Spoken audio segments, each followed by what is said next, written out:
Alright guys, so Aaron Date here. I'm just doing a quick video on boundaries and healthy boundaries because I see this frequently, like a lot in conversation with ladies and men in relationships where the healthy boundaries that are necessary to grow a relationship are not really being established.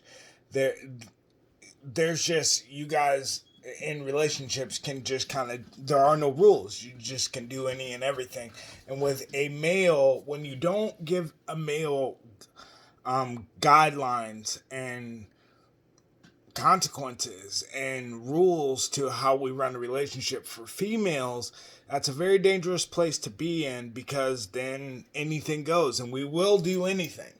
I mean, because we're allowed to. If there are no consequences, then, and we know that we're going to get away with it anyways and still have our cake and eat it too, then we're just going to do anything. You have to establish healthy boundaries, especially when you're dealing with a male that's in the culture that I was involved in at some point in time, where basically there are no rules. I mean, it's first come first serve. It's a self-serving world. Everybody knows the world, and the world most of the time you're going to be dealing with self-serving people that the only thing that really matters is what am I going to get out of this.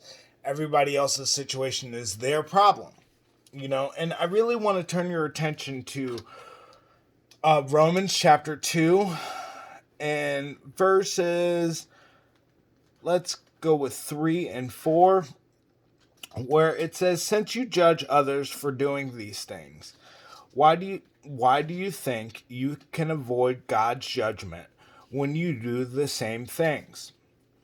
Don't you see how wonderfully kind, tolerant, and patient God is with you? Does this mean nothing to you?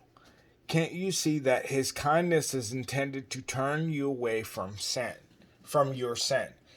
Okay, so the reason why this verse is very important to me and why it really resonates with me is because when you're establishing boundaries, you're not being a tattletale, or you're not being that person's enemy. You're actually attempting to improve that person, turning them away from sin, making them a better person.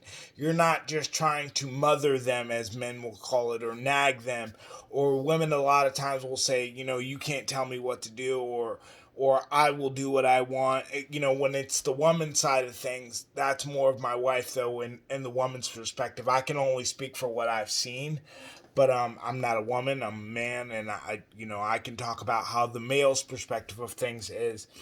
And when it's a woman telling a man, hey, listen, you can't treat me a certain way, really, God really was revealing to me different ways that I was allowed to do certain things. And when God revealed things to me, this was not, he told me to tell somebody else. This was about him and I's relationship and my obedience to him.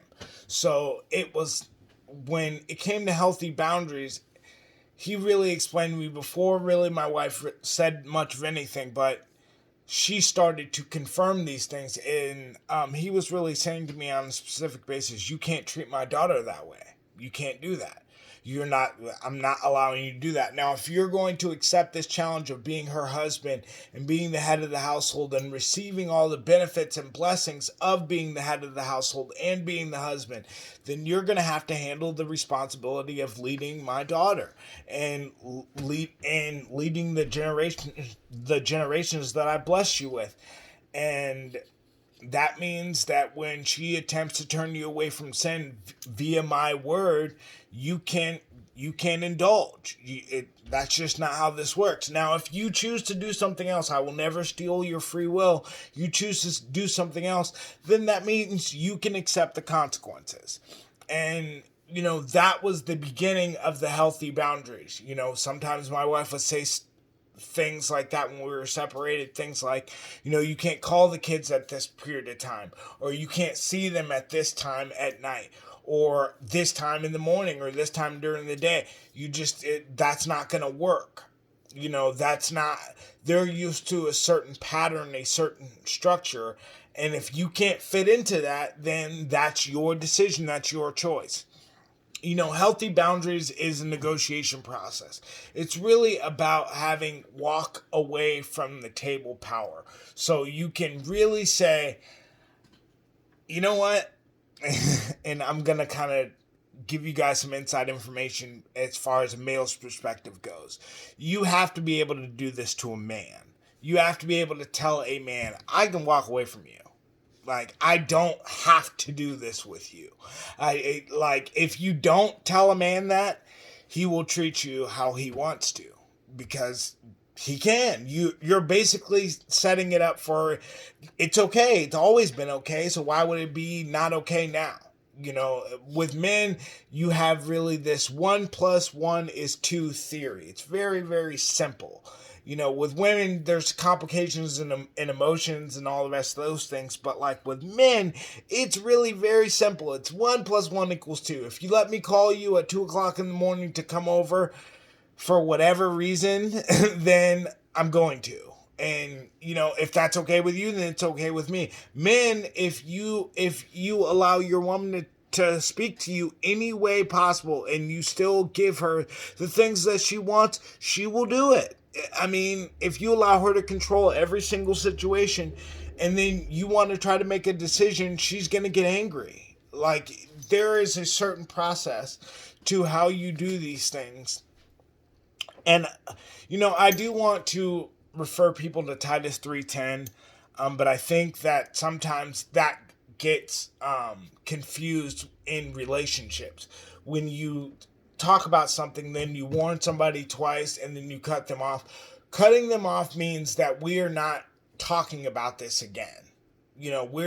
This is not going to be open for debate, as I talk about with my children specifically. Because I always say I'm the president of my house.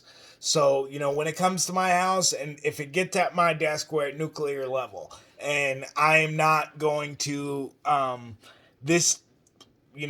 it's a democracy. Myself and your mother have a vote, but you can go have some peanut butter and jelly sandwiches. We're not going to sit here and that's a healthy boundary. That's you're letting people know the alignment in the structure of how things are supposed to go. And children especially thrive on structure. And if you are, God is a God of order. If you didn't know that, that's in the word as well. God is a God of order. But I really want to point to the generations and children, because I hear this in men and women all the time, where they try to make this thing about, the generational curses is just a Christian thing, and, it may or not be real or whatever. Okay, and it's fine. If you want to talk about whether that is a real thing or not, that's completely between you and the Lord, or that has nothing to do with me. What I'm talking about with healthy boundaries is right and wrong.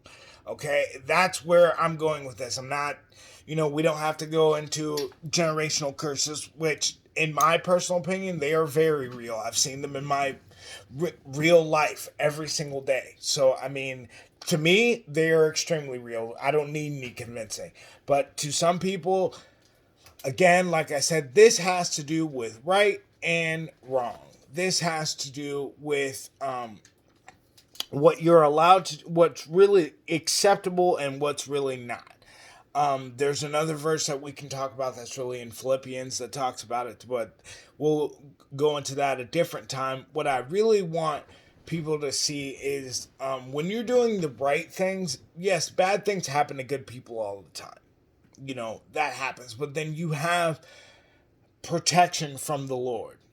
You really have protection from the Lord when you're doing the right things, when you're being obedient to Him. So when bad things happen, they're not fun, but you're still allowed to go on this journey. You're still allowed to have the journey that God has for you. But when you're being disobedient, that's when you kind of walk outside of that protection of God, because God can't protect you. He can and will, but you're kind of not under that umbrella of the Lord. And so this, again, no matter whether you're a male or female, however, whatever type of spouse you're dealing with healthy boundaries, it's turning them away from sin. You're saying, if it's not that I'm walking away from you in the journey that you're on, and for an example, for me, my wife was just, she talked about this many different times. It's not that I'm necessarily walking away from you, or you can't see your kids, or we can't speak. It's just, this is when we can. This is when we can do this, and this is how you can.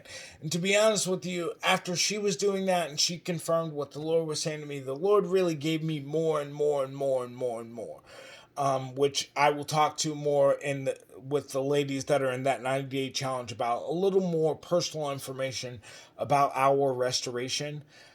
This video specifically, kind of in general. However, and it's I'm sorry, some of the healthy boundary things are very funny to me, because a lot of times it's the Lord speaking to me in my personal time with him, and he's just telling me in my head, you can't say that, or you can't do that. I know you would like to, based on, he even sent me to where, talking about being righteously angry. You can be righteously angry all you want, you just can't sin. It's okay to be righteously angry, you just can't sin. Another healthy boundary that my wife was able to establish with me is the time that you're allowed to come home, the time that you're allowed to engage in certain things, like as far as work time, where, as an entrepreneur sometimes, and as a person that runs a business, sometimes work hours can get crazy. But then in the things that I wanted to do, for her to feel safe, she needed to know that I was not going to put them ahead of the family structure. And a lot of times when you have men that are very concerned about their status and career, they get in this level where it's like, my career comes before everything else. And that's an idol. That can't happen. Your career can't come before your children. I mean, in your mind, a lot of times you may think that your career does not come before your kids. I'm talking about men specifically. But more times than not, if you're really thinking about it, it does. And using it as, this is how I provide for my kids, is not an excuse. It's not. It's a reason, yes, but it's not an excuse. Reasons are different than excuses. It's like, when people talk about triggers, that's another thing that you have to have healthy boundaries when people talk about triggers. You have to. Because otherwise, people, men, women, especially men, that is a very easy way for us to use it as an excuse to do things that we already wanted to do.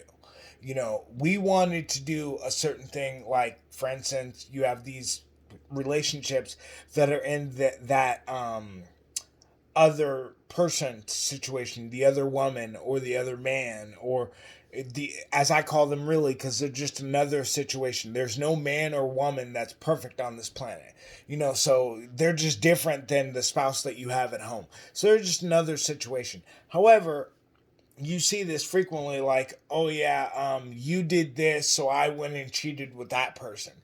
That is a reason. It's not an excuse. You can be righteously angry about what the other person did, but adultery is a sin. And moreover, it's wrong. If you're going to be with one person, then be with them. If you're not, then don't. But I mean, nobody said that you get to have your cake and eat it too. And a lot of times what happens, especially with women, more so with women than men, but men, you guys do this too, where there are no boundaries that are set. So they can have their cake and eat it too. They can do as however they want, however they please, and you're going to accept it, subconsciously or consciously. And that's why I wanted to make this video, to really explain that there's no way in the world that you can have a godly, healthy relationship without healthy boundaries. I know for a fact, my wife, when she wakes up in the morning, she needs some time to wake. She needs that transition moment to wake up. That's a healthy boundary for her. If I just start asking her important questions, as soon as she wakes up, she's going to look at me like I'm crazy, like I lost my mind. Me personally, As far as healthy boundaries for me go, it used to be coffee. Now it's like the V8 juices or whatever. But I need my little wake up routine. That's my transition. My wife knows that. That's part of a healthy boundary. That's built a healthy relationship. I can trust her. She can trust me. This is important. That's her leading me away from sin. These are all very, very good things. And people, if you're not establishing healthy boundaries, you're pointing them right towards sin. And God is going to hold you accountable for that. He's not going to let you just get away with it because you're obedient. I mean, He will protect you from how bad it could really get. However, He's not just going to say, oh, it's okay, you're not setting any boundaries and that's in my word, but it's okay that you can do it and nothing's going to happen. That's not how that works. So I just want to make a video real quick. Aaron Date again. You guys have a wonderful day. God bless.